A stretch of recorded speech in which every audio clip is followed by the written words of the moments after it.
So I get asked all the time, why did you choose Russia? Why did you come to Russia? Why are you living in Russia?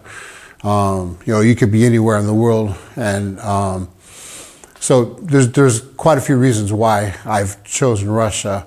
And I like to tell people, because I really feel it to be true, is that Russia chose me. Sometimes where you were born is not where you were meant to be. And sometimes you grow up, living a life and thinking this is the way, that it should be, and loving everything about your hometown, and this is great. But when you get to experience the world and see different cultures, see different people, have a lot of different experiences, then you're able to really make the choice. Like, I choose this place, or this place has a special meaning to me, because you have other places to compare it to. If you're just born in a hometown and you don't really travel and you're just born there, that's all you know. So of course you're going to choose, where you grew up. That's what you know. That's where your friends are. That's where your family are. But I've been lucky as an MMA fighter and a grappler. I've traveled all over the world. I've been to like every different continent, every different country, 35, 40 different countries. So I've seen and experienced a lot. And I chose Russia, or like I say, Russia chose me. And the reason is because I found the Russian soul. I found and experienced the Russian soul.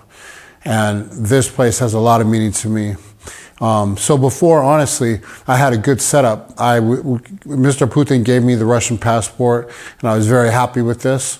And I was able to come to Russia, work for a little bit. I was working for RT, work for this political show, talking politics, what I love to do, being involved in that. Come over, do fights, MMA, do master classes, do grappling classes, do grappling tournaments, and fly back to Miami, where it's warm. I have a lot of friends. It's my team, American Top Team there.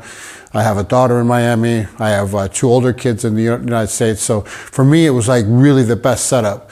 I was able to come to Russia, experience Russia. I loved Russia. I've fallen in love with Russia, and go to different cities, do master classes, fights, all this stuff, and then go back to Miami where it's warm, where I have my family and my friends and live there, and my team. So it was like the best setup. And I did this for quite a while, and I was like extremely happy. But something was really missing. Even though I was happy, something was missing. I mean, I had a nice house, I had a couple cars, I had pretty good money. I was making good money, doing what I was doing. And now I rent an apartment. I don't own a house. I don't have a car. I have much less money than I had when I was in America. So my standard of living is definitely taking a big hit. It's definitely a lot less than America. But I chose to live here. So why is this? So, I mean, I can talk about the Russian soul. I can talk about the beautiful places I've been. I've been to Ingushetia, I've been to Siberia, I've been to Sochi, of course, St. Petersburg and Moscow, and Tumen, and like all the like beautiful, beautiful places, Lake Baikal. I've seen a lot of beauty. But a lot of countries have beauty. I've been to all over the world. I've seen like beautiful castles and beautiful nature, and experienced different cultures and stuff. So why Russia? Why did I give everything up to come to Russia? And I can say this from the bottom of my heart, I've gotten a lot more out of being in Russia. I've been given a lot more than I've given out. And so even though maybe I chose Russia, I've gotten a lot more from the people of Russia, not material-wise, but for my soul than I've given out. And so here's a story that will kind of explain everything. It's like the epitome of my experience in Russia. So a few years back, I had a fight in Penza. And I went to Penza 3 weeks before the fight. And I did a bunch of master classes, like reclama, like advertisement for the fights. I experienced the city. I was just there, helping out the organizer to really promote this fight, and then doing classes and training. And I had a nice time. It was really good. And I did an interview, and the interviewer, the interview guy asked me, do you like Penza? Do you like Russia? And I said, yeah, I really like Penza and I really like Russia a lot. But I don't want to be here right now.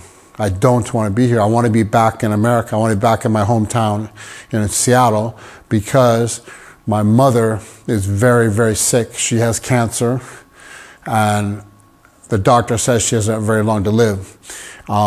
So this, I mean, I couldn't think about anything else. Here, I'm loving Russia. I'm loving our experience there. I'm loving what I'm doing. But all my thoughts, all my feelings are back in America with my mom, who I'm very close to. So I did the fight. I won the fight. And the next day we had one free day. So I was walking with the translator. We were just walking, seeing Penza. First time really got to see Penza because everything I was working every day, doing, classes and teaching and advertisement and stuff. I didn't really get to look at the city. So I'm walking, we're crossing over a bridge. And this old man says, Jeff, Prodigy, wait. And so I waited for him to come. And he got up to us and he said, Jeff, I saw your interview.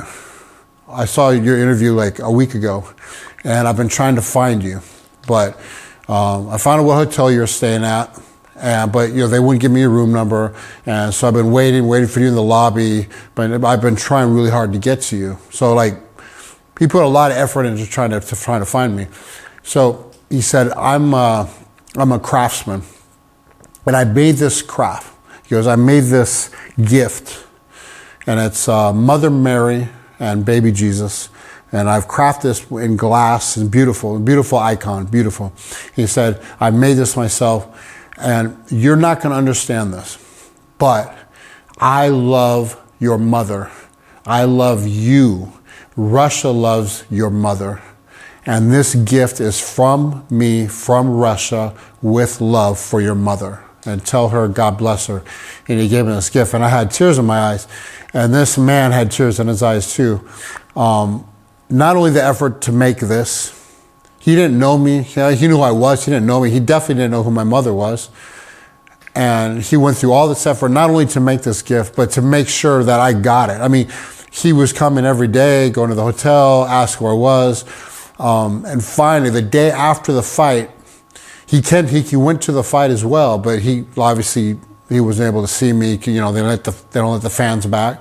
So he had this icon that he made it, and he waited to try to give it to me. He tracked me down the day after my fight to give this to me, to give to my mom. So this was Russia's soul. This was Russia's soul. So like I said, I had tears in my eyes. I gave this to my mom. And this is part of I tell this story a lot, but this is what I don't say. My mom, she was in a wheelchair. She couldn't get up. She had lost her mind pretty much. I mean, it took her a while to recognize me on days I'd go visit. That she'd be like, when she finally did get it, she couldn't use her phone. She couldn't figure out her phone anymore. She lost a lot of her cognitions. So her two brothers and three sisters had come from Minnesota to visit her a couple weeks earlier, and they stayed for 4 or 5 days. And they basically just took care of her because she couldn't go out. She didn't recognize them, and then finally recognized them, and then forgot them, and then recognized them again. So this is going back and forth. So I gave her this icon, and 2 days later, she didn't get up and walk. She wasn't cured. She ended up, unfortunately, dying. But she got her cognitions back for 6 weeks. What I mean by that is she remembered everything. She was sharp as a nail. She knew how to use her phone. She remembered her brother and sister. And they actually came back from, when I called up and told them this, they came back from Minnesota and spent time and spent another week with her. And they went to movie, she's still in a wheelchair, but they took her to movies. They went out to the mall. They talked and laughed about old times. And of course I was able to talk to hold my mother. So I got my mother back the way she was, mentally, spiritually, for 6 weeks. So I don't know if the icon had to do with this, but it was a miracle regardless, and this was a blessing. So I love the way that the Russian people are. I love living in Ufa. I was invited to come to Ufa by Radi Habirov, who was the mayor of Bashkortostan, and I was working in Bashkortostan with him. We opened a free school there, and he said, Jeff, come to Bashkortostan and open some children's schools in Bashkortostan, free children's schools, sports schools. I want to promote sport. I was a wrestler before, and I want to promote sport in Bashkortostan. So I came to Bashkortostan, became a member of the Krutai. And so what do we do, man? We've opened 29 free schools, free children's schools in Bashkortostan, free school in Lugansk, a free school in Donetsk, and we still have our big school in Bashkortostan as well. And all these schools are free. And why are we doing this? Why is Radi Habirov, why are these people doing this? Because we want to promote sport in Bashkortostan and in Russia. We want every child to have opportunity to do sport. Every child to have opportunity to do sport. And those who want to excel, want to even not only do sport, want to become a champion or want to like make it their like dream. We have a team, and the team is also, you can join and do this free. And we train Monday, Tuesday, Wednesday, Thursday, Friday. We train 5 days a week, and they can come and train on our team, and we take them to tournaments. And last year we had 8 from Bashkortostan. We had 8 champions of Russia. And this 8 champion, we never had one fighter, one grappler ever go to the champion of Russia, qualified to go, and now we have 8 champions from Bashkortostan in grappling. So this was I'm proud to say this. It makes me very proud because this was like a dream of mine. It was a dream of Radi Habirov. It was a dream of like many sportsmen here in Bashkortostan to put this area on the map. And so we've opened sport, not just sports. We've opened a rehabilitation center for those with problems with drugs and alcohol. We've opened another center for Bejensi, for people coming from Donetsk, from Ukraine, from Palestine, who are refugees who got accepted in to come to Russia. So we made a big school for them to come and do training there for free. Just for them. So this is like a dream as well. So we're doing like social projects. I've had my time. I was a fighter. I made money. You know, people got to know who I am because of the fighting, but fighting is just a job. Now I get to come, I have the privilege of living in Russia, living in Ufa, and having people who are great people work with me, reach out to me and say, Jeff, hey, I want to help out too. I saw your interview. I saw you did this. Hey, I have a business and I want to help out. I want to do it. And now we have there's a business in Ufa that's giving out money and giving out supplies for our SVO soldiers, for our brave SVO soldiers in Donbass and Ukraine. And that helps also their family here. Like that gives them like humanitarian aid for their families here. Because these people care, because Russian care. I was walking with my daughter the other day, my 6-year-old, and walking the street. It's getting cold, you know. It's starting to be. It's in the autumn, and this old lady. And I understood about half of what she said because my Russian's still not that great, and she just started scolding me, like angry.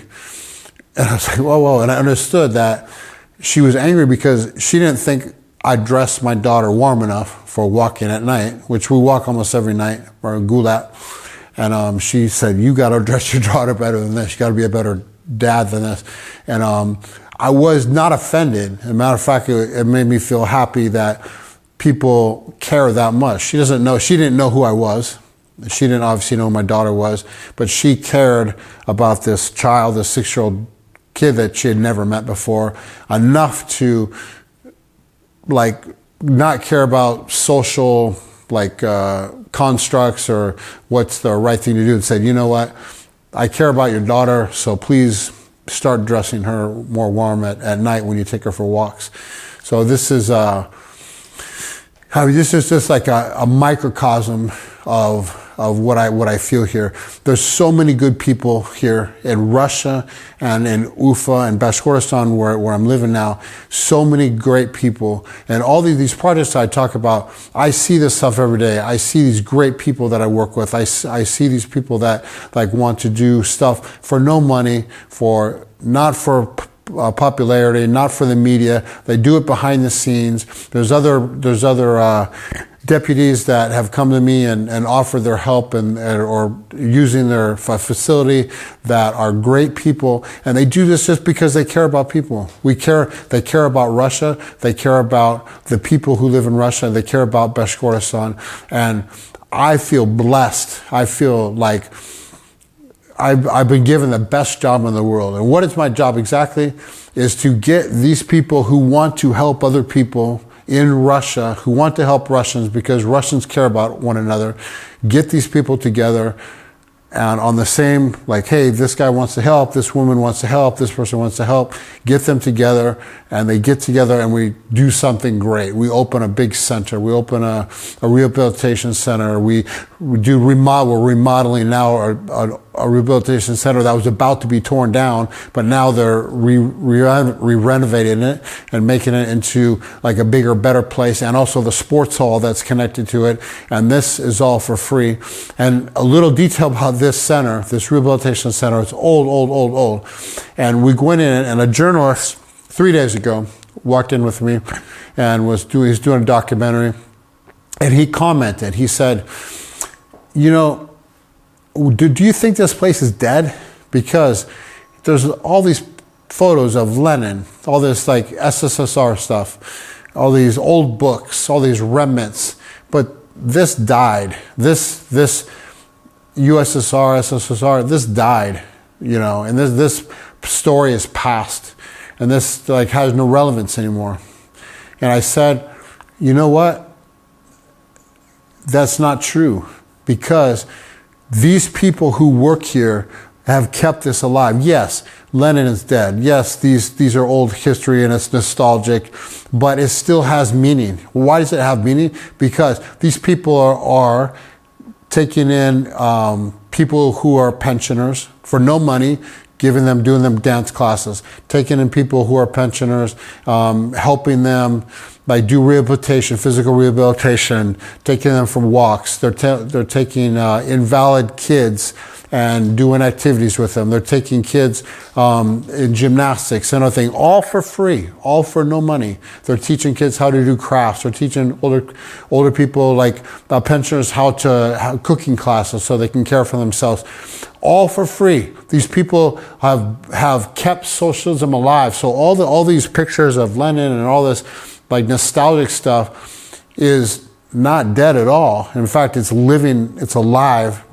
not in the books, not in the pictures, not in the nostalgic trophies and statues and all this stuff, but in the actual people, in their hearts, and in the actions that they do every day, and the actions that I have the opportunity, that I have the privilege to see and interact with every day. So why do I love Russia? Because every day that I wake up, I'm excited. I'm excited about the people that I'm going to meet, excited about the people that I work with, excited about the people that I'm able to help, and excited to live in a country that loves people and wants to help other people. This is why I chose Russia, and I think Russia knew that this is what I needed for my life to feel whole. So I love Russia, and I love what I'm doing here.